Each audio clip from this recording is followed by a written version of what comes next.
Jadi kata Allah, musuh manusia itu adalah musuh yang nyata itu cuman setan sama iblis. Itu aja dua.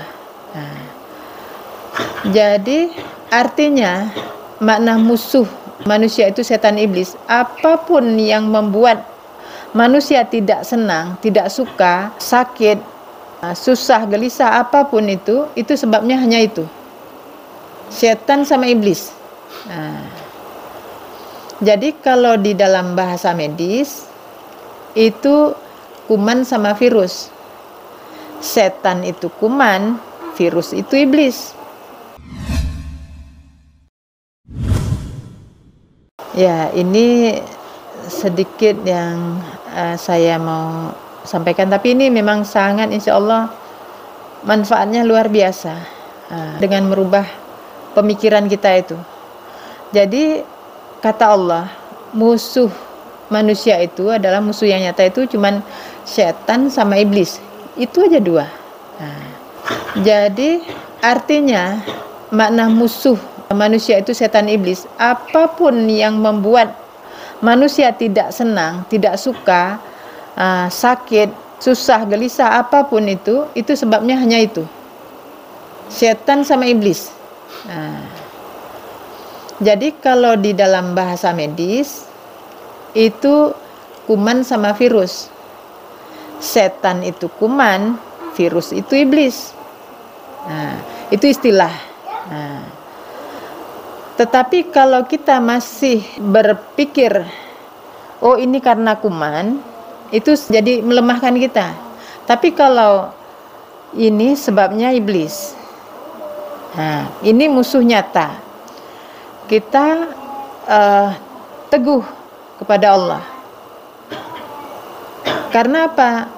Di zaman ini dengan ilmu dunia yang canggih, ilmu agama yang canggih, jadi segalanya harus langsung ke sumber. Jadi kalau ada sakit atau ada keluhan, kita langsung yang kita ingat, ini Allah mengingatkan saya. Ini ujian untuk saya dari Allah. Atau ini ampunan dosa dari Allah. Nah, jadi ini yang kita, dengan kita kuat seperti ini, kita nggak butuh yang lain. Yang kita butuh cuma Allah. Kalau hati kita itu sudah tidak berpenyakit, penyakit hati terutama apa? Takut mati, tidak ada di situ. Kita nggak khawatir. Karena apa? Al-Quran mengatakan umur itu tidak dimajukan, tidak dimundurkan barang sesaat pun. Jadi yang masalah penyakit adalah sebenarnya yang menjadi masalah adalah hati.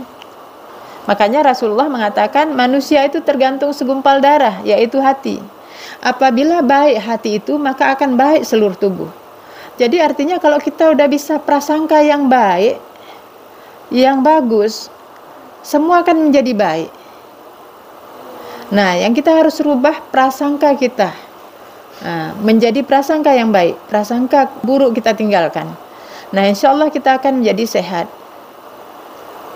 Kalau dulu saya sakit sedikit obat ini, obat itu. Ya. Tapi insya Allah dengan pertolongan Allah, begitu kita mengetahui ilmu tadi, berarti kan nggak perlu minum obat sebenarnya. Ya, obat sebagai usaha bolehlah, tapi itu bagi yang belum mampu misalnya. Kalau yang sudah mampu ya alhamdulillah. Tapi itu dengan kita yakinnya penuh kepada Allah, kuat. Nah, itulah orang yang mampu berperang. Lebih kuat. Jadi kalau misalnya sahabat Nabi yang terkenal yang kuat-kuat, itulah dia yang nggak bergantung dengan selain Allah, yang cuma bergantung kepada Allah. Semoga kita menjadi seperti yang sudah dicontohkan oleh Rasulullah dan sahabat-sahabatnya, menjadi orang-orang yang kuat berperang di jalan Allah, perang melawan hawa nafsu, terutama diri kita sendiri, dan kita menjadi orang-orang yang menang. Amin.